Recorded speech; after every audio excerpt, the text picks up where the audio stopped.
हमारी तरफ से आप सभी को प्रणाम। प्रणाम। मेरा नाम बीना। मेरा नाम सीमा। आज आप लोगों को हम प्यारा सा गौन सुनाने जा रहे हैं, जिसे विदाई गीत आप लोग कहते हैं।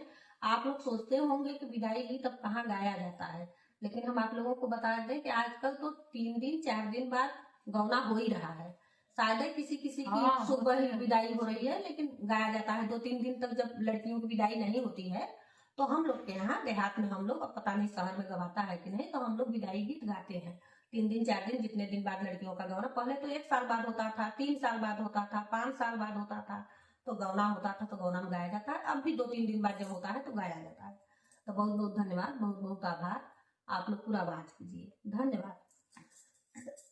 आप लोगों को अच्छा लगे तब सब्सक्राइब कीजिए। अब हम ये कहेंगे आप लोग से, हम सब्सक्राइब कीजिए, लाइक करिए, शेयर करिए। कहते कहते अब थक गए हैं। अब आप लोगों से अनुरोध है कि आप लोगों को जब हमारा गाना अच्छा लगे तब आप लोग सब्सक्राइब कीजिए। धन्यवाद।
बहुत आभार आप सभी का। पूरा बात कीजिए आप लोग, अच्छा लगे तो सब्सक्राइब कीजिए। धन्यवाद।